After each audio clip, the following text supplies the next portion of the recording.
Hola, soy FJ García y en este vídeo os voy a hacer un ranking de los 20 librojuegos que me he leído este verano, que a su vez son el 80% de todos los librojuegos que me he leído en mi vida, porque hasta ahora me he leído como 5, pero en estos últimos 3 meses me he leído, pues eso, pues a comprar librojuegos a tope. Los librojuegos ahora mismo están más vivos que nunca. Ha habido un resurgir desde 2011 en España precisamente y en Italia. ¿Qué es un librojuego? Por cierto, esta palabra no aparece en el diccionario de la Real Academia Española, aunque sí la palabra gamebook en el diccionario de Oxford, pero básicamente es un libro con narrativa que te va contando una historia y que le presenta al lector con bifurcaciones. Por ejemplo, el protagonista está delante de un laberinto y en el laberinto puedes ir a la izquierda o a la derecha. Si quieres ir a la izquierda, pues vete a la página 37, si quieres ir a la derecha, vete a la 234. Y puedes ser simples o más complejos, simplemente teniendo decisiones sin más. Serían los estilo ETPA o Elige tu propia aventura. Y luego están los librojuegos con sistema, que no tenía yo ni idea de su existencia hasta que descubrí esta comunidad. Son iguales, lo único que tienen más variables. Por ejemplo, tienes que tirar dados a veces para saber si pasas un combate o no. O te tienes que hacer una hoja de personaje donde tienes que ir poniendo pues los objetos que vas encontrando. Si tú estás empezando en este mundillo, a lo mejor este vídeo te sirve para ver, pues eso, a mí como novato, qué impresiones me han dado estos primeros librojuegos que me he leído, desde el que menos me gusta al que más. En el puesto número 20 está el que menos me gustó, que fue este de aquí, El reino de Zork, la búsqueda de Malifestro. La primera página es muy prometedora, te habla a ti directamente, te dice, oye, estás en una librería, estás hojeando el libro, tienes la opción de leerlo o de volverte a casa y no comprarlo. Pero luego la historia es demasiado lineal, tiene una estructura como de vena. A lo mejor en un momento dado te encuentras 3 opciones, pero solamente hay una correcta y las otras 2 te llevan a muertes inmediatas. Luego te encuentras otra que lo mismo, 2 opciones y una es muerte inmediata y solamente hay una para seguir la aventura. Como comentó alguien, es como leerte una novela pero a trompicones. Pero tampoco funciona bien como novela porque la lógica interna de la narrativa es como de videojuego. De repente los personajes encuentran en medio del camino una poción, por lo visto está inspirado en unas aventuras conversacionales que eran Zork, pero seguramente las aventuras conversacionales están mucho mejor. El cabroncete me costó 20 euros en una caseta de una feria del libro antiguo y muy mal gastados. En el puesto 19 tenemos Resuelve el misterio, el secreto de la mansión. No confundir con esto Resuelve el misterio de los 80, que ni siquiera en el librojuegos y que no tiene nada que ver. En la comunidad en la que estoy no se habla de esta colección, me llama la atención porque está en todas partes, está en todas las librerías, está en la FNAC. Este me lo he comprado en el Alcampo directamente, en un supermercado. Y es que los librojuegos mejor valorados a día de hoy, el bucle, la leyenda Okiri, no es que sean difíciles de conseguir, pero es difícil encontrarlos de casualidad en grandes superficies, porque muchos de ellos están autopublicados y tienes que ir a Amazon para comprártelos. Pero claro, como no está en la FNAC, ni en la Casa del Libro, ni en el Alcampo, va a ser difícil que un comprador los descubra por casualidad y se anime a leerlos simplemente ojeándolos in situ. Tienes que ir a buscarlos. Esto, por supuesto, que estoy comentando como si fuera fácil de solucionarlo, pero sí que es una cosa que creo que merece la pena pensarlo. Algo más de difusión, ¿no? Imagínate un coleccionable, por ejemplo, si los autores del mundo de los videojuegos se pusieran a hablar con Salvat y sacaran un coleccionable de distintos librojuegos que salieran en kioscos para que la gente se los encontrara. Este, por ejemplo, no recomiendo que lo compráis, aunque sea más fácil encontrarlo. ¿Por qué? Pues el resumen es que es un rollo. Tiene un par de cosas bien pensadas, pero es demasiado lento, especialmente las primeras bifurcaciones. Hasta la página 27 no te llega la primera, luego es mucho de diálogo, de ir hablando con los distintos sospechosos. Tiene una cosa muy chula que cerca del final de la narrativa tienen lo que viene siendo unos acertijos que tienes que ir resolviendo para saber cuál es la opción correcta que tienes que coger, pero tarda bastante en llegar, para mi opinión, y no me voy a extender más. Ya le escribí una crítica que podéis leer en mi blog y también en la página de la comunidad Umbría. En el puesto 18 tenemos este numerito de Flash interactivo, Luces misteriosas. Es el primero de la colección que me leí. Lo interesante de estos es que son cortísimos y la verdad es que no me ha gustado mucho. Luego leí 2 más del mismo autor y de la misma colección que sí que me han gustado y que veremos que están más arriba de la lista. Pero en este lo que no me ha convencido es que la historia es una nadería. Sí que es verdad que la idea es que sea una historia que te lees rápido o en un ratito y ya está, pero Creo que se puede hacer mucho más en 80 secciones que tiene, 79 secciones, perdón. El protagonista, según empieza la historia, sufre un accidente de coche en plena noche y puede que se encuentre con aliens. Y tu único objetivo es sobrevivir a la noche. Según la parte del bosque a la que vayas, sufres 1 o 2 episodios hasta que llegas a un final en el que o bien te mueres o bien sobrevives. Lo jugué unas 20 veces. Sobreviví como en el intento 3 o 4, en plan que sales del coche, te metes en el fango sin querer, te ataca un monstruo y si sobrevives a ese encuentro, pues directamente llegas a la carretera y has sobrevivido. Y esa misma sección en la que sobrevives también resulta, en otro intento que hice más tarde, que es la misma sección a la que llegas si tienes una historia mucho más larga y más interesante, pues yendo a una cabaña. Entonces, como es tan fácil llegar al final, el objetivo resulta ser confuso porque te da la impresión de que hay algo más, que puedes en plan investigar un poco más a los aliens, un ovni en medio del bosque, pues te da la impresión de que a lo mejor puedes entrar, investigar un poquito, pero no tiene más. Realmente lo único que tienes que hacer es sobrevivir. Aquí no tiras dados, pero utilizas un poco tus habilidades. Tienes 4 rasgos posibles de donde escoger: valor, resistencia. Yo te recomiendo utilizar solamente el rasgo de valor. Tienes puntos de destino y si te encuentras con un alien, pues a lo mejor por puro terror te quitan 8 puntos de destino, pero si tienes el rasgo de valor te quitan 4. Entonces es como que el juego está un poco roto en ese sentido. Si coges el valor, mucho más probable que sobrevivas que si coges cualquier otro. Según las instrucciones del libro, si te quedas sin puntos de destino, simplemente tienes que dejar de leer. Te has muerto de terror. Esto veréis que pasan mucho y es un aspecto que no me convence. En el puesto número 17, Escape del Titanic, de la colección española Tú decides la aventura. Por las risas me he comprado 2 librojuegos infantiles distintos que ambos tratan sobre la tragedia del Titanic. Este lo comentaremos más adelante, es de 1997, aprovechando el estreno de la película de James Cameron. Y este es de 2012, aprovechando el centenario del hundimiento del Titanic. Así que es interesante que ambos se crearon debido a fechas significativas de este suceso. Aunque no sea de la colección Elige tu propia aventura, es un Elige tu propia aventura. Hice un poco el mapeo de cómo era el mapa de decisiones y como veis, pues prácticamente no se tocan, excepto aquí, es en árbol. No puedes ir atrás en ningún momento, ni se juntan. La cosa empieza justo después de que se haya chocado el Titanic. Eres un niño y tienes que intentar escapar en los botes. Estás en tu camarote y tienes que subir a cubierta. A pesar de ser infantil, es un librojuego muy solemne. Es solemne y es trágico. El otro veremos que es más divertido. Tengo sentimientos encontrados. Es una tragedia real, está bien que sea solemne, pero también es para niños. Ponen mucho énfasis en tu tutor legal. Y bueno, esto que voy a decir es un spoiler, pero llegues al final que llegues, no hay manera de salvarlo. Puede que te salves tú, pero tu tutor no se va a salvar porque es un hombre y eran las mujeres y los niños primero. Hay énfasis en el honor, lo honorable que sería quedarte atrás y dejarle el puesto de tu bote a otra persona. No sé, es de los últimos que me he leído y a lo mejor lo pondría más alto si no estuviera ya un poquito cansado. Los Elige tu propia aventura tal que así me parece que son por lo general más divertidos de escribir para los autores que para los lectores. En el puesto número 16...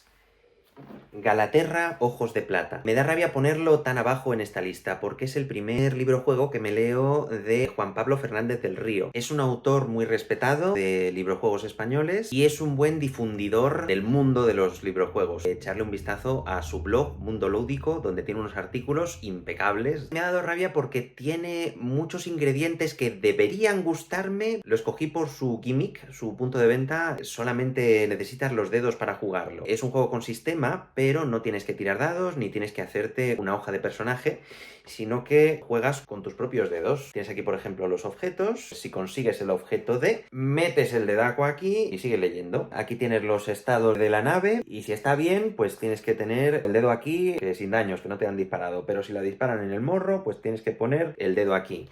Y vas leyendo tal que así, parece que estás como atrapado por el libro. Yo había jugado muy pocos librojuegos por sistema y lo cogí precisamente por el miedo a necesitar un montón de papeles y poner a apuntar, pero me he pegado un tiro en el pie. Me he encontrado con algo innecesariamente complejo. Te dan la opción de jugarlo de manera más tradicional, con una hoja de aventura, pero oye, que la gracia es jugarlo como pretende el autor, ¿no? Mira, una cosa interesante es que en lugar de dados, pues aquí tienes el dado de 10 caras. Si te toca tirar los dados, pues simplemente haces así, paras y oh, me ha tocado un 2. O haces así, paras y oh, me ha tocado un 8. Y lo mismo aquí, si estás en un combate, pues te dicen, a ver, te toca disparar, pues Pasas las páginas, oh, le he conseguido dar en el morro a la nave del enemigo. Hay una historia que es el uso de los módulos que requiere un poco de que te acuerdes de qué módulo has instalado en la nave. Para mi gusto había tantas cosas a tener en cuenta que lo he jugado agobiado, casi como si estuviera haciendo deberes o trabajando, y eso pues lo considero un fallo importante. Ay, por cierto, me lo pasé a la primera, sin morirme una sola vez. Quiero pensar que por una buena gestión de recursos por mi parte, pero soy consciente que había X momentos que una mala racha de suerte me habría matado. Quizá tantas variables en la manera de jugar no me habrían molestado tanto o no lo habría notado tanto si la historia me hubiera llamado la atención. ¿De qué trata? Eres una tía que quiere ser piloto y el caso es que lo consigues, nada más empezar. El puesto de piloto te dicen que es muy complicado que te lo den, pero te lo dan según empiezas. Y el libro va de hacer misiones sin un objetivo final. No tienes un clímax hacia el que estés yendo. Hay 4 misiones posibles, pero para pasarte el juego solamente hace falta que te pases 3. Lo sabes porque según terminas una misión, el libro te pregunta si es la primera misión que cumples, ve a la página tal, si es la segunda, ve a la página cual, y si es la tercera misión que te cumples, ve a la página pascual. Entonces ya te imaginas que cuando te pases la tercera misión llegarás a un final. Y efectivamente es así. Hay una revelación argumental cerca del final, no os voy a desvelar cuál es, pero la hemos visto en un montón de historias y no me resulta especialmente llamativa. Si la gracia del libro es que solamente necesitas los dedos para jugarlo, ¿por qué se llama Ojos de Plata? ¿Por qué no se llama Dedos de Plata? ¿Por qué no hacemos que la narrativa tenga un poco que ver, que la protagonista en lugar de tener ojos de plata, tenga dedos de plata y que solo utilice para mover la nave espacial? Yo qué sé. También me da mucha rabia que los dibujos son todos hechos por inteligencia artificial. No habrá un montón de artistas, dibujantes que les encantaría participar en proyectos de este estilo. Parece una lástima. No me molesta tanto en otros libros, pero es que en este hay un mogollón de ilustraciones y me distrae el hecho ya simplemente pensar que una máquina haya robado de distintos dibujantes y además todos los recursos que gasta la inteligencia artificial me da rabia. Pero bueno, no voy a decir solamente cosas malas. La estructura es impecable. Tienes una estación central que puedes visitar entre misiones, pero solamente tienes cierto tiempo para visitarla. Entonces solamente puedes visitar como 3 lugares antes de que te den la siguiente misión. Y luego el uso del tiempo en las propias misiones es excelente. Mi misión favorita ha sido esta. Estás como en una base donde hay unos científicos que están investigando esta especie de agujero negro. Y tu objetivo es defender la base hasta que terminen sus investigaciones. ¿Cuándo las terminan? Pues depende. Aquí hay una tabla de acontecimientos y vas tirando los dados y tienes que sumar el número de día que estés al número de la tabla. Entonces, en el primer día, pues por ejemplo, sacas un 8, pues tienes que sumarle un 1. Entonces te vas al 9.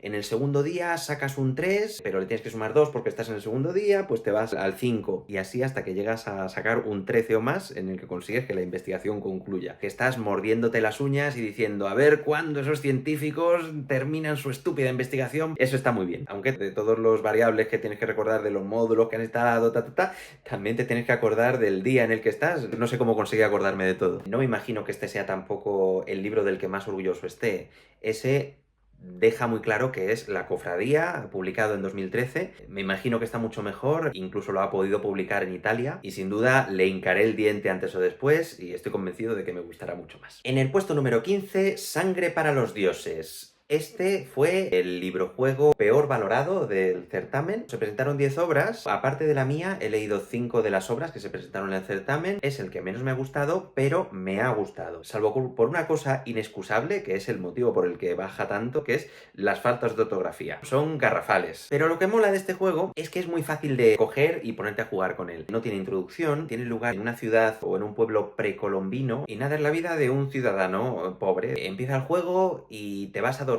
La primera opción que te dan es ¿quieres dormir si tienes sueños o quieres soñar en cómo ha sido tu pasado? Al día siguiente te vas al mercadillo, tienes un puesto, pero te da la opción de ponerte a hablar con la gente y averiguar un poco cómo es ese mundo y cómo es ese pueblo, o simplemente saltarte ese día y decir, oye, paso el día vendiendo sin más y ya está. A lo que voy es que si te aburren las explicaciones y las normas, este libro te tiene cubierto. Te puedes saltar todo ese background, todo ese contexto y ponerte a jugar y entrar al meollo de la cuestión.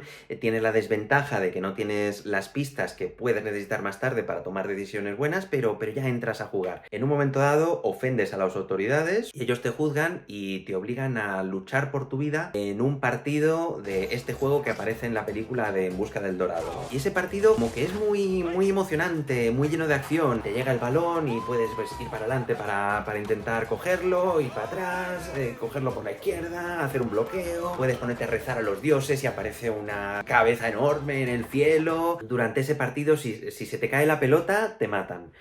Pero si llega ese momento, en lugar de mandarte al principio, el autor te manda a unos pasos más para atrás, como que sigues jugando y no tienes que empezar, pues eso, desde todo para atrás. Este es el primero que me leí, no lo he rejugado desde entonces, pero tengo buen recuerdo, tengo un recuerdo de pasármelo bien con él. El autor ha publicado una versión revisada, que yo espero que sobre todo haya retocado todos estos temas de las faltas de ortografía y de gramática, porque yo creo que es reivindicable, es un rato muy bueno que te hace pasar. En el puesto número 14 nos vamos a un libro físico que ¿dónde lo tengo? Ah, está aquí escondido. Elige tu propia aventura. ¿Quién mató a H. Thrombey? Lo he cogido de la biblioteca, lo tengo que devolver cuanto antes. Este es el librojuego más antiguo de todos los que me he leído. La serie de Elige tu propia aventura, que fue la que popularizó los librojuegos en un primer momento, nació en 1979 con La Cueva del Tiempo y este es de los primeros que salió. Es el número 5 en la edición española y creo que el número 8 en la edición americana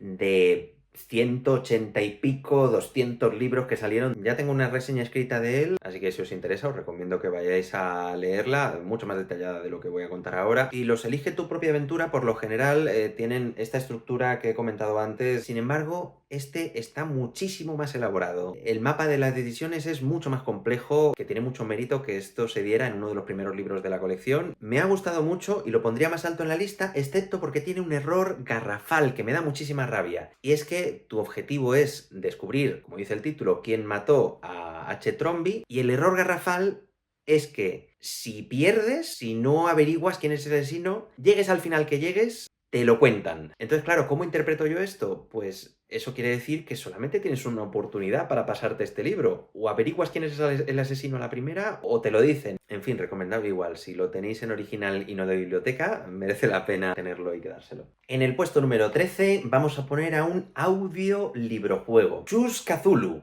O Chus Chulo, que me hace más gracia. Los sueños de la casa de la bruja. Está en la plataforma iVoox y son 111 audios de aproximadamente 2 o 3 minutos cada audio. Según se termina un audio, te dice, si quieres hacer tal cosa, vete al audio 37. Y si quieres hacer esta otra cosa, te vas al audio 42. Yo lo jugué con mi mujer en el coche, en un viaje de coche, y echamos en falta que en los audios se repitan las opciones para que te diera tiempo a primero pensar cuál es la opción que vas a escoger y luego pensar, vale, esta opción está en el audio tal, porque claro, siempre nos tocaba ir un poquito para atrás en el audio. Es una adaptación de un relato de H.P. Lovecraft, en donde investigas la desaparición de niños que ha sucedido a lo largo de siglos en un pueblo que se llama Orn, que probablemente tendrán que ver con una bruja y con un monstruo que deambula por ese pueblo. Es un ETPA, un Elige tu propia aventura, pero no exactamente, porque al principio te recomienda apuntar cosas. Nosotros en el coche no pudimos tomar apuntes, evidentemente. Y en ciertos momentos te dan condicionales del estilo de si tienes X objeto, puedes ir a la sección tal. Y a partir de cierto punto te empiezan a dar puntos de cultismo. Has visto tal cosa, súmate 3 puntos de cultismo. Y en un momento dado te dicen, vale, si tienes más de 4 puntos de cultismo, puedes ir a la sección tal. Y no es una estructura de árbol, sino que se van entrecruzando las secciones. Esto lo sabemos porque para pasárnoslo tuvimos que hacer 2 intentos, ¿no? Entonces vimos que al principio te dan 2 líneas de investigación, fuimos por una, pero si vas por la otra puedes conseguir puntos de cultismo y objetos y no sé qué, pero luego puedes ir a esta otra. Este audiolibrojuego es una lectura de un librojuego que puedes comprar en físico de la colección de Chus Chulu, que por el título yo pensaba que sería inglés o americano, porque al final son adaptaciones de relatos de Lovecraft. Y luego ves esta portada y dices, pues será una edición también de los 80 o 90, pero no, resulta que son libros modernos, son libros escritos y publicados en 2018, además toda la colección junta en plan, toma, hola, somos 2018, tienes aquí la colección nueva que hemos sacado, Chus Chulo, que lo hizo una editorial que se llama hace la Eno. Siendo tan moderno y siendo español, me pregunto si el autor de los audios de iVoox es también el autor del libro. Buena pregunta, no tengo ni idea. Ok, elige tu propia aventura. Terror en el Titanic. ¿Por qué me ha gustado más que el de Escape? Se publicó en en este tipo de edición en su momento. Esta es una reedición muy reciente. Y me ha gustado más que el otro porque es más divertido, más imaginativo. Es posible que este se escribiera como más rápido, pero eso yo creo que le permitió al autor volverse loco y a escribir lo primero que se le ocurriera. Y eso pues lo hace más entretenido para mi gusto. No empieza después de que el Titanic haya chocado contra el iceberg, sino que empieza antes, empieza en el momento en el que Titanic zarpa y pasan unos días y puedes tomar X decisiones antes de ese choque del destino trágico. Al empezar más suavecito, tienes tiempo a conocer a los distintos actores posibles de la historia. Incluso puedes evitar el choque, cambiar la historia y salir en el periódico como el niño que ha conseguido evitar que el Titanic se choque contra un iceberg. Luego hay una trama secundaria sobre unos lingotes de oro. A pesar de que este libro es más suavecito que el otro, de repente te puedes encontrar con un final muy macabro e imaginativo también, como por ejemplo que consigues salvarte en el bote salvavidas, pero te alejas mucho del barco y la gente que está en tu bote, incluyéndote a ti, os morís todos de inanición porque no se encuentra el barco que os va a salvar. Eso es macabrísimo, eso es durísimo. Y sin embargo otro final en el que consigues salvar a un cocinero, el barco se está hundiendo, tú le estás esperando en el bote, se apea del barco según se está hundiendo y te regala una caja de bombones. Fin, todos contentos. Es una chorrada de libro, una locura de libro, pero te lo pasas muy bien leyéndotelo. En el puesto 11 vamos a coger al primer cómic juego que me he leído. Es otro de los que ya he escrito una crítica, por lo tanto no me voy a extender mucho. Mira, en plan las viñetas están numeradas, la viñeta 97, 98, 99. Si quieres hacer tal cosa, vete a la viñeta 141, si no a la 151. Lo compré en una tienda de juegos de mesa de manera impulsiva. Estaba en plan precintado por plástico. No descubrí que era un cómic juego hasta después de comprarlo. De esta lista de 20 libros juegos de los que estoy hablando, este fue uno de los primeros de los que me leí. Tiene reglas y tiene sistema. Mira, aquí está la chica explicándote cosas de la energía, las cosas que tienes que apuntar. Esta es tu hoja de personaje. Te dice que escribas en ella. Va a ser que no. Me hice una versión mía en una hoja aparte. Estuve viciado 5 horas seguidas, en plan de las 9 de la noche hasta las 2 de la madrugada, intentándolo una y otra vez hasta que me lo conseguí pasar. Entonces, es adictivo. Y sin embargo, no creo que lo vuelva a jugar, porque tampoco es algo súper especial comparado con otras ofertas en el mercado. Esta colección, que se llama Libro-Juego, es una colección de Masqueoka de distintos cómic juegos. Este es el número 18 de la colección. Cuando lo vi yo pensaba que era no recomendado para menores de 18, pero no, este es apto perfectamente. Es muy ligerito. El argumento es que estás en un torneo de artes marciales, pues como en Dragon Ball, tienes que conseguir vencer a 4 oponentes. Y hay una subtrama, este tipo que es tu maestro se empeña en que tienes que conseguir una sandía mística y mola. En el puesto número 10, ya estamos en el top 10, tenemos aquí Lucha Final, de la colección de Flash Interactivo. La idea de esta colección es que sean libros cortitos, que te los puedas pasar razonablemente rápido, y en la piscina o en el metro. Este es mucho mejor que el de Luces Misteriosas. En este está muchísimo más claro cuál es el objetivo, cuál es el argumento. De los 3 que me he leído de esta colección, es el que mejor cumple el objetivo de ser un flash.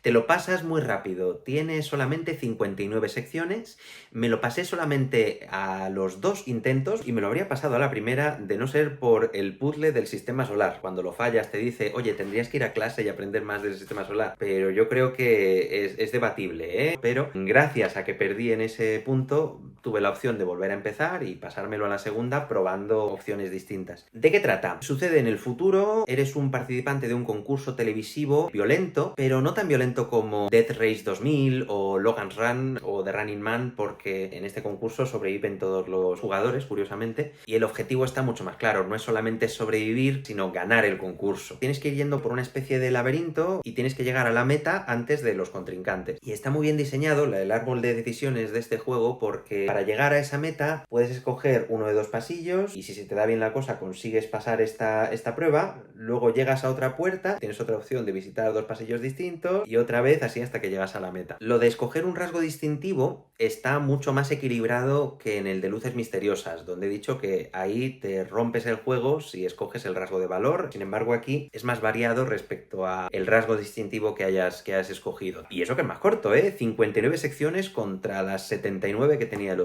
No estás gastando puntos de destino constantemente y repito, es el que mejor cumple el objetivo de la colección. En el top 9... Ofensa. Ofensa fue el ganador del primer certamen de librojuegos.org. Probé a jugarlo antes de que salieran los resultados, pero no me lo pude pasar y mi primera impresión no fue buena. La portada es inteligencia artificial, ves aquí al inspector que está encendiendo el fuego con las manos. La maquetación me pareció demasiado sencilla, al contrario que otros de los que se han presentado en el certamen, no tiene hipervínculos. Sé que la maquetación no era parte de la valoración, pero oye, estamos hablando de mi valoración. Entonces, teniendo esto en cuenta, lo empecé a leer y ok, el estilo de escritura sí que prometía. Un detective te está hablando a ti mismo, rompiendo la cuarta pared, con un buen sentido del humor. El argumento es que llaman a ese detective para resolver un caso que no es un caso de asesinato, sino que es un maniquí que le han puesto haciendo una peineta. Y eso pues se lleva a toda la gente las manos a la cabeza, llega un policía ahí, vomita del horror. Ese es el estilo de historia en el que nos encontramos. Humor absurdo, un poco como agárralo como puedas, con una temática más centrada en el mundo de los librojuegos. Está todo el rato mencionando mecánicas habituales y en general haciendo referencias al mundillo. Por ejemplo, puedes visitar un bar que se llama Lobo Solitario. La mecánica, ¿qué tiene de especial este juego? Los objetos y las claves que te vas encontrando a lo largo de la historia tienen un número. Por ejemplo, te encuentras en una sección en donde se te describe que el inspector Dana está delante de una puerta cerrada y te dice que por más que lo intentas abrir no lo consigues y solamente te da la opción de que como no la puedes abrir, pues vuélvete a la sección 87. Pero claro, tú como jugador tienes la llave. Si esta puerta cerrada está en la sección 10 y tienes la llave que es el número 38, por ejemplo, pues tienes que sumar el número 38 a la sección 10 e irte a la sección 48. Y en la sección 48 te dice, Dana, mete la llave en el cerrojo y se abre la puerta. Esto es una buena idea, pero enseguida me di cuenta que tenía problemas. Por ejemplo, que si es un objeto donde no lo tienes que usar, lo que pasa es que es una sección incorrecta y te comes un spoiler. El hecho de que solamente pudiera hacer 100 secciones para poder presentarlo al concurso limita mucho la cantidad de objetos que puedes usar en una sección o la cantidad de secciones en las que puedes utilizar un objeto. Incluso aunque no tuviera ese límite, el libro tiene que ser limitado por fuerza, ¿no? Y el problema que tengo yo con eso es que estoy acostumbrado a las aventuras gráficas. Por ejemplo, en Broken Sword tienes un montón de objetos y se lo puedes enseñar a todos los personajes con los que te encuentres. En Ofensa, por ejemplo, hay un momento en que le puedes enseñar a los de la científica los objetos que tengas para que te los investiguen. Pero los de la científica te dan una linterna, ¿vale? Para que lo utilices para lo que quieras. ¿Y qué pasa? Que yo, como veterano jugador de aventuras gráficas, mi instinto primordial es enseñarles la linterna que me acaban de dar. Oye, ¿no me has dicho que me vas a investigar todos los objetos que te traiga? Pues me has dado una linterna, te traigo esa linterna, investígamela, ¿qué tiene de especial? Pues eso, por ejemplo, no lo puedes hacer. En mi primer intento yo creo que no conseguí utilizar ni un solo objeto correctamente. Entonces me frustré y también el humor que tiene es muy divertido, pero tiene un problema y es que tiene una fecha de caducidad muy corta. No es universal.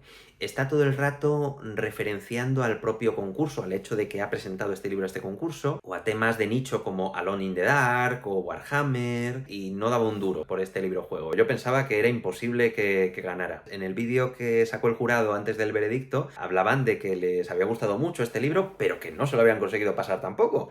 Entonces yo dije, no, imposible que gane. Bueno, pues ganó. Fue uno de los 3 librojuegos que ganó junto al Examen del Brujo y a la Cruzada de Beniana, y luego hubo un desempate y terminó ganando Ofensa. Al referenciar tanto el concurso, no funcionaría más allá del concurso, pensaba yo, le falta universalidad.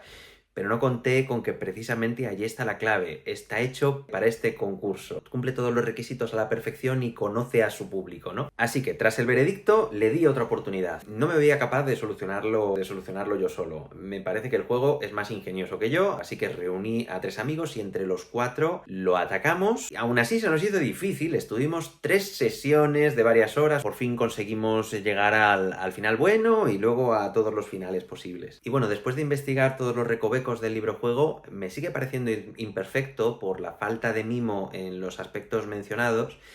respecto a la maquetación final y las pequeñas erratas que tiene, como que por ejemplo, pues que la hoja de localizaciones no esté en la página que tiene que estar. Puliendo esto y haciéndolo más accesible, puede ser que estuviéramos algo cercano a una obra maestra, porque hace una cosa que echo de menos en otros librojuegos, y es hacerte pensar. Y no me refiero a hacerte pensar sobre los puzzles, sino sobre las temáticas que trata. Trata sobre el libre albedrío, sobre la naturaleza de las historias, sobre la sinergia entre la ficción y la realidad, cómo afectamos nosotros a los personajes ficticios. Vacilo al recomendarlo en su estado actual, aunque haya ganado, pero si el autor saca alguna vez una versión revisada, especialmente si lo saca en físico, lanzaros a por él porque va a ser la caña. De hecho, si queréis algo físico del autor, ha publicado hace poco un díptico, 2 libros, que uno se llama Motel Penumbra y otro se llama Motel Discordia. El primero es una novela tradicional y el otro es un librojuego. Hay que leerse primero la novela y luego el librojuego. Parece ser que trata temas similares que Ofensa, pero desde el terror en lugar desde el humor. En el puesto 8... Tropas de Choque, un librojuego de Flash interactivo sobre zombies nazis. Está ambientado en 1945, en el día de la caída de Hitler. Tú eres miembro de un batallón de tropas de choque ruso. Eres de los buenos. Sois 4 soldados. Aquí tienes que ir poniendo los distintos camaradas y aquí tienes que ir sumando la fuerza de combate que tenéis entre todos, la resistencia que tenéis que entre todos y la salud mental. Estáis investigando los experimentos de un científico loco nazi que vosotros no lo sabéis, pero spoiler, lo que pretende es crear zombies nazis. Está dividido en 3 actos. El primer acto tiene 2 versiones muy diferentes dependiendo de lo que quieras hacer. Una vez que acaba ese acto 1 o ese prólogo, llega el grueso de la historia, que sucede en un búnker, donde estáis pues como en Resident Evil, ¿no? Poquito a poquito, investigando los distintos pasillos, casi de libre exploración. Hay partes en las que puedes ir para adelante, para atrás, a un lado, incluso en casi cualquier momento te dan la opción de volver a hablar con tu jefe y decirle que no has encontrado nada, y ese es un final malo automáticamente. Y luego está el tercer acto, que es el clímax, al cual es muy difícil de llegar. Es imposible que llegues al tercer acto a la primera, porque tienes que tener muchísimos puntos de... Le tuve que dar muchos intentos a este juego. Hay algunas partes, incluyendo esta última, en la que el librojuego tiene unos insta-kill que me parecen totalmente injustos, así que ahí hice trampas y me fui para atrás. Tiene, por ejemplo, un final durante el acto 2, durante la parte de investigación, donde puedes salir por otro lado del búnker y te encuentras a unos ingleses que deciden ellos investigar el búnker por su cuenta y echarte de ahí, y es un final bueno para el protagonista porque sobreviven todos, pero es un final malo para la historia porque no has averiguado nada. Para cuando te encuentras a los ingleses es posible que ni siquiera hayas visto a un solo zombie. Pero guay, súper divertido, ¿eh? Te da para mucho más que el de lucha final. No es tan flash, pero tampoco se te hace eterno. Encima no te ocupa casi nada de espacio porque es pequeñito. En el puesto 7, Forza dei Facci, uno de los presentados al certamen. Es súper interesante y súper arriesgado. Es uno de estilo elige tu propia aventura, en el sentido de que no tiene mecánicas y de hecho tiene pocas secciones, solamente tiene 44, pero esas secciones son bastante largas. Es una historia muy narrativa. Forza dei Facci es de temática histórica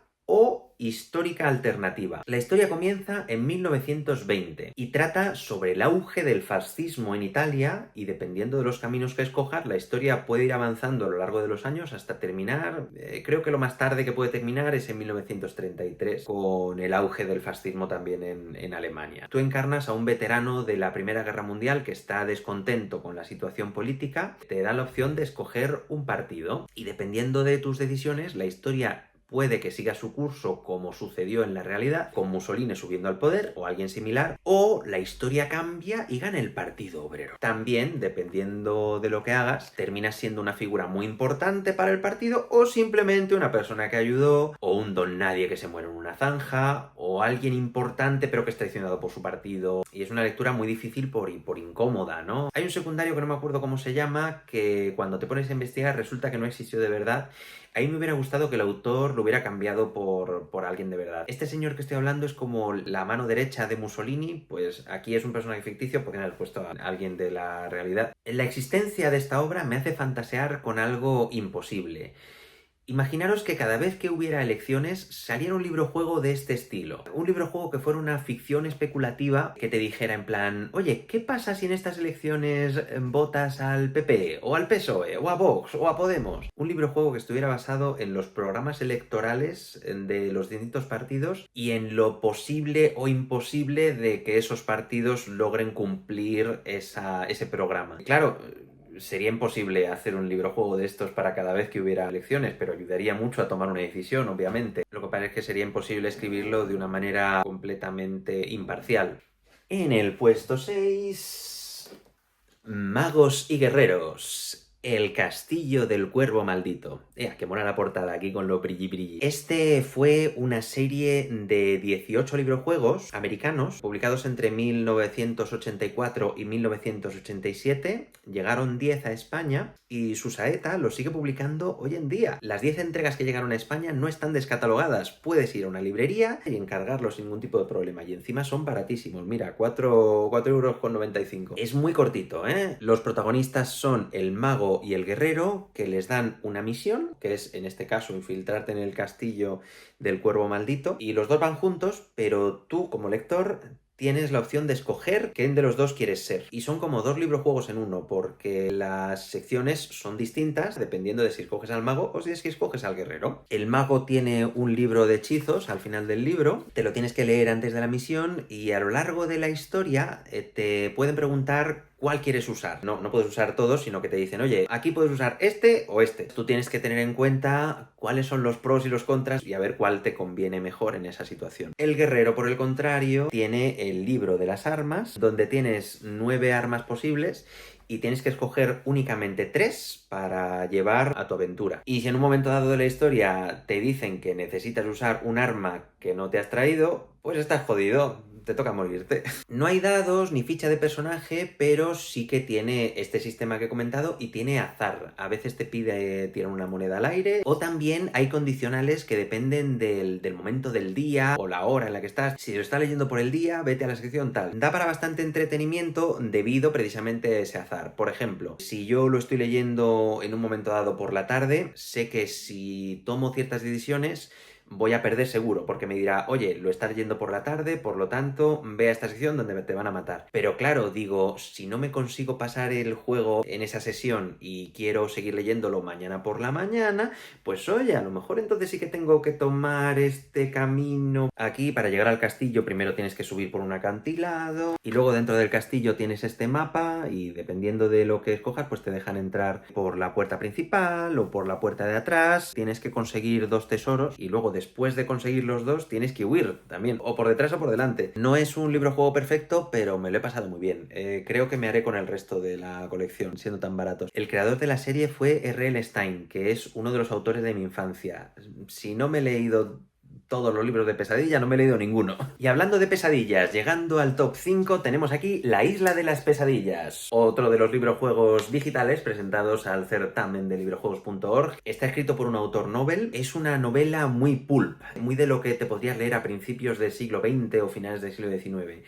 Está ambientado a principios del siglo XX, eres un profesor universitario que está obsesionado con una isla misteriosa que no está en los mapas y que le está provocando pesadillas y la tiene que encontrar a toda costa. Si consigues sobrevivir al prólogo y llegar a la isla, pues tienes la libertad de explorarla a placer. Es un sistema de libre exploración. Tiene un sistema de dados, tienes una vida con la que tienes que llevar un control. En la isla hay una fuerza misteriosa que es el Oráculum, que puedes ir encontrando distintos fragmentos de este poder misterioso. Hay una cosa que no me ha gustado nada del librojuego, que es el combate, pero solamente hay como 2 combates y medio en la versión revisada, casi pasa desapercibido. Si lo hubiera escrito yo, le habría quitado los combates y ya está. Lo que más me mola de este juego es la narrativa, ese ambiente de El mundo perdido de Arthur Conan Doyle, She de Haggard, King Kong, que no es una novela, es una película, pero tú me entiendes, Conan, Tarzán, Lovecraft. Esto tiene mucho terror cósmico, y también de la narrativa lo que me gusta es cómo va desvelando el misterio poco a poco. El prólogo que sucede hace muchos años, luego un comienzo y media res con la llegada en el barco, un flashback en donde te cuentan un poquito de dónde de narices viene el profesor, todas las pistas que te vas encontrando en el grueso del libro,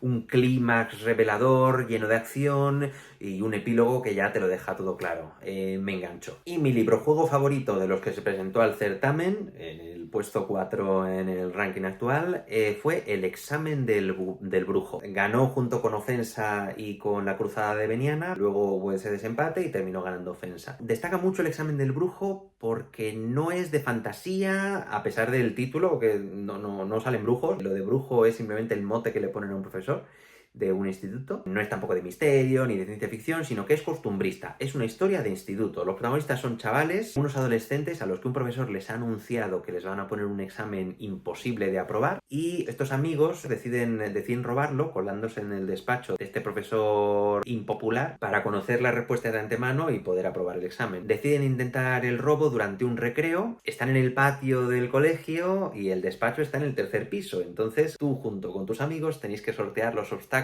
que hay en cada piso hasta llegar al despacho.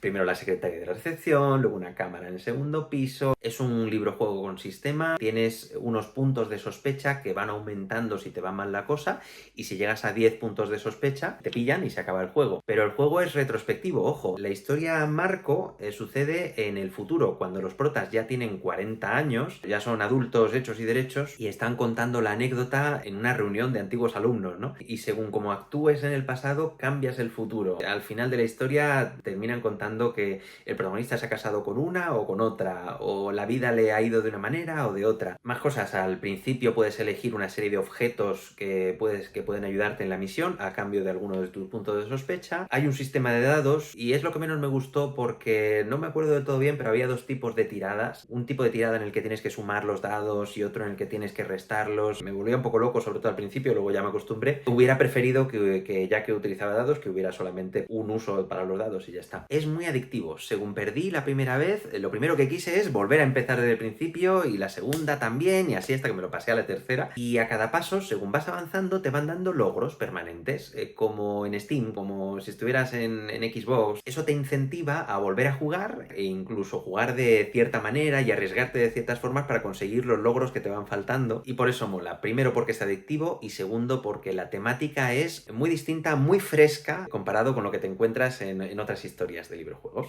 Ya estamos en el top 3.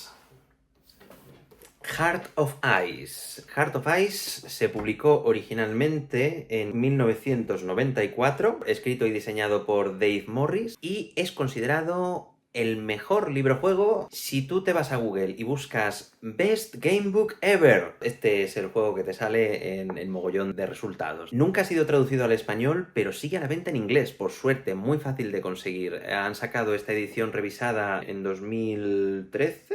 Lo han sacado dentro de una colección que se llama Critical If, que significa condicional crítico. Es un título que viene muy al pelo de lo que significa este juego. Porque, claro, en los librojuegos siempre estás tratando con condicionales, ¿no? Si quieres hacer esto, pero también aquí, y en muchos de los otros librojuegos que hemos comentado hasta ahora, los condicionales tienen que ver con los objetos que tengas o con las habilidades que tengas. Y eso es crítico en este libro. A ver si me explico. Al principio te montas tu personaje. Te presentan 20 habilidades posibles y tú solamente puedes escoger 4. Y dependiendo del tipo de personaje que te hayas montado, el libro adapta tu experiencia orgánicamente. Por ejemplo, te ataca un pterodáctilo. Si tienes la habilidad de agilidad, consigues esquivarlo. Si no, te quita un punto de vida. Pero oye, también tienes la posibilidad de que si tienes la habilidad de disparar y además tienes un fusil, te puedes defender con él. Ratatatata. A lo mejor tienes la habilidad de lore, que significa como tener conocimiento. Ahí, por tu puro conocimiento que tenga tu personaje de antes, puedes averiguar cuáles son los puntos débiles del animal y tratar de vencerle de otra forma. ¿Cuál es el argumento? La historia tiene lugar dentro de 3 siglos. La humanidad ha confiado en una inteligencia artificial para controlar el clima de la Tierra. Esa inteligencia artificial se ha vuelto loca y ha causado una nueva era glacial. Ha cubierto el planeta de nieve y de hielo, empujando a la humanidad al límite de la extinción. Ya no hay gobiernos y los individuos luchan para sobrevivir en este mundo post-apocalíptico a lo Mad Max, pero en lugar de estar en desiertos de arena, pues estás en desiertos de hielo. Este es el mapa en el que te mueves. Esto es el Mediterráneo.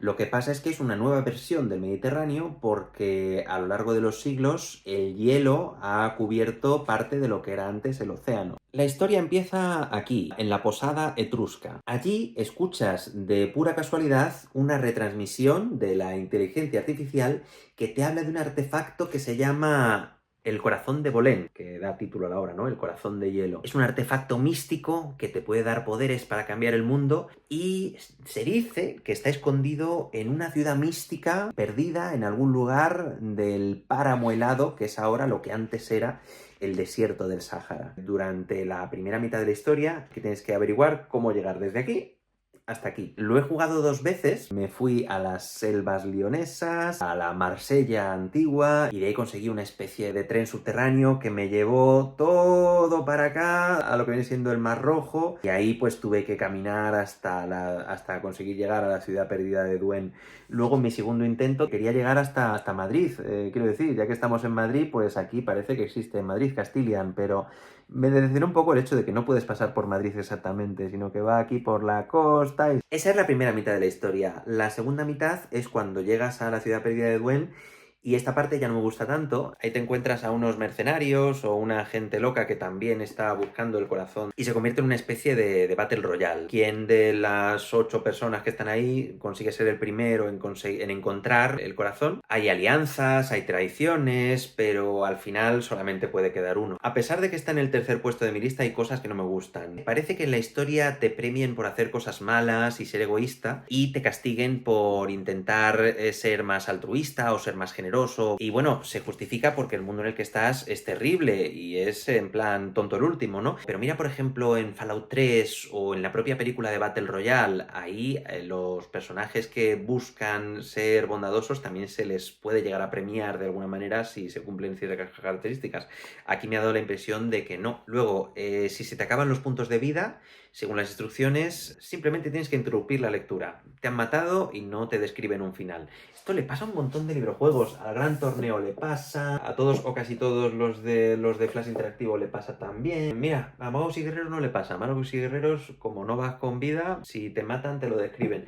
Pero aquí no, es como un coitus interruptus. No puedo seguir leyendo, no me puedes contar un final. Se supone que ahí tienes que volver a empezar desde el principio. ¡Qué coñazo! En el primer intento que hice, me mataron muy cerca del final. Concretamente, si os lo habéis leído, es una parte en la que te está persiguiendo un señor que ha dejado de ser un señor. Nada, me quedaba muy poquito para llegar al final, así que hice trampas. Mis trampas consistieron en que me hice un punto de guardado, fue un poquito para atrás y fui investigando las distintas opciones hasta ver cuál era aquella en la que podía sobrevivir dadas mis circunstancias. Aproveché y me leí todos los finales posibles. Ese no es el punto fuerte de este libro. Todos los finales son decepcionantes. Sin embargo, eso no me impide decir que este libro es la caña. Creo que lo que más me gusta es la narrativa, porque economiza mucho las palabras. Las secciones son por lo general cortitas, aunque el prólogo se hace un poquito largo, pero las pocas palabras que usa son muy evocadoras. Sugieren un mundo vivo muy bien construido, como si se pudieran escribir muchos libros que tuvieran lugar en el mismo universo cuando solamente existe este libro en este universo. Sí, no sé si merece el galardón de mejor librojuego de la historia,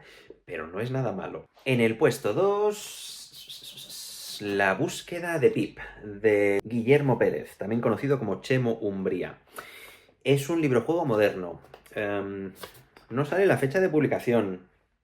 Chemo, esto es un fallo. Me tienes que decir cuándo lo publicaste. Me imagino que salió en 2024 porque está dedicado a la memoria de J.H. Brennan, que falleció en 2024. El autor lo ofrece gratis en PDF o lo puedes comprar en Amazon la versión física por 5,50 €, que para las horas de entretenimiento que te da está tirado. Es un homenaje a una serie antigua que se llama La búsqueda del Grial, que fueron 8 libros publicados en los años 90 en Inglaterra. Se publicaron en su momento también en español a través de la colección de Altea Junior, que es esta misma colección, pero me imagino que serán mucho mejores los de La búsqueda del Grial. No se ha reeditado en inglés desde entonces. Es imposible conseguirlos en físico en inglés, salvo que te vayas a tiendas de segunda mano. Pero recientemente Celaeno ha reeditado los 4 primeros libros en español y por lo tanto son muy fáciles de conseguir. Yo ya tengo tengo pedido el primero por Amazon y me imagino que en los próximos años sacarán también los otros 4 que quedan para completar la colección. Las portadas no me gustan nada porque sugieren que estamos ante una historia de terror cuando por lo visto son principalmente de humor británico, a lo Terry Pratchett, a lo Douglas Adams o incluso a lo Monty Python.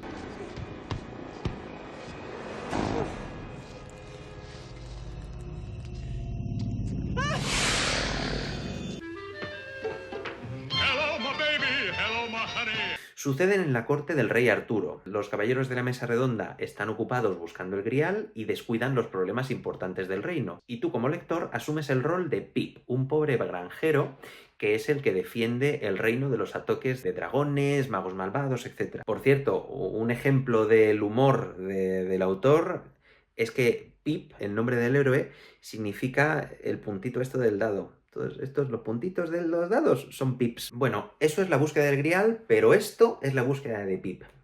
¿Qué es la búsqueda de Pip? Es un ejercicio de fanfiction. El autor no está asociado con la búsqueda del grial, ni tiene los derechos, me imagino que por eso ofrece este fanfiction gratis, y tiene lugar muchos años después de los 8 libros principales. Aquí, en esta historia, Pip ha desaparecido y tú asumes el rol de otro héroe que va a buscarlo. Y ese otro héroe no es un cualquiera, eres tú mismo, el lector. No es una metáfora, sino que literalmente el mago Merlín te convoca a ti a base del conjuro que es el libro. Te llama y tú desde tu salón estás leyendo y estás tomando el control de un golem con el que vives las aventuras y con el que haces la investigación de ver por dónde narices está Pip y vas luchando contra monstruos, hablando con la peña. Está pensado para los fans de la serie original, pero por suerte el autor tiene en cuenta a nosotros, pobres recién llegados. Te explica todo lo que tienes que saber. Y Wikipedia hace el resto. Me habré perdido muchas referencias a los libros originales, pero eso no me ha impedido disfrutar de esta historia, de su humor y, de nuevo, como en ofensa, su posmodernismo, ya que esta es otra obra que examina la naturaleza de las historias y el impacto que el lector, el jugador o incluso el autor tiene en la vida de los personajes ficticios y cómo ellos pueden afectar a su vez la vida del lector. El mayor hallazgo para mí ha sido la sección 14. No es un invento de Chemo, sino de Brennan, pero aquí es la primera vez que me lo he encontrado y me ha encantado. Porque, como acabo de decir, mi queja con Heart of Ice y con muchos otros es que cuando te mueres no te describen nada y simplemente se supone que tienes que ir al principio. Pero aquí, si te mueres, tienes que ir a la sección 14. En ella pierdes todos tus objetos menos los orbes y tienes que volver a tirar los dados para ver la vida con la que empiezas en el siguiente intento. Pero los monstruos que has conseguido matar siguen en sus secciones, pero ahora son fantasmas. Por lo tanto, no tienes que volver a enfrentarte a ellos. Eso hace que tu siguiente intento sea más fácil y te premia el progreso que hayas conseguido hasta entonces. El juego no es fácil, lo jugué con mi mujer y nos llevó como 14 o 15 intentos, pero nos lo pasamos teta. Y por último, mi librojuego favorito de todos los que me he leído este verano es La máquina del tiempo, al encuentro de los dinosaurios. Es educativo, lo cual puede causar cierto rechazo, ya que a los librojuegos tú vienes a jugar. Pero quiero decir, las historias también te sirven para aprender.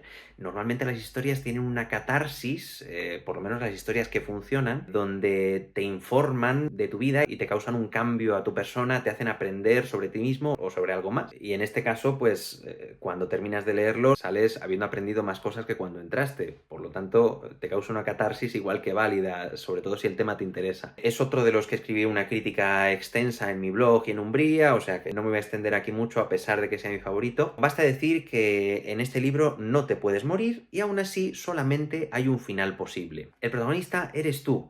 Y viajas en una máquina del tiempo que es este libro. Y eso no son metáforas, esas son las reglas del juego. Tú viajas leyendo el libro. Es la premisa y el funcionamiento del producto. Tu objetivo es viajar al pasado para encontrar y fotografiar al animal que es el eslabón perdido entre los dinosaurios y los pájaros. Me encanta la estructura, porque si tomas decisiones incorrectas, no te mueres, sino que te ves navegando en un bucle temporal del cual tienes todas las herramientas que necesitas para poder escapar de él en todo momento. Tan solo tienes que prestar atención a las pistas que te van ofreciendo. No solo tienes que averiguar la época en la que existió ese animal que estás buscando, que puede ser el Triásico, el Jurásico o el Cretácico, sino también la parte de la Tierra en la que se encontraba. Puede que esté en el equivalente de América, de Europa, de África. Mi momento favorito es cuando te preguntan si quieres ir al norte, al sur, al este o al oeste, pero tienes que tener en cuenta la inversión de los polos magnéticos, descatalogadísimos. Me lo compré en la misma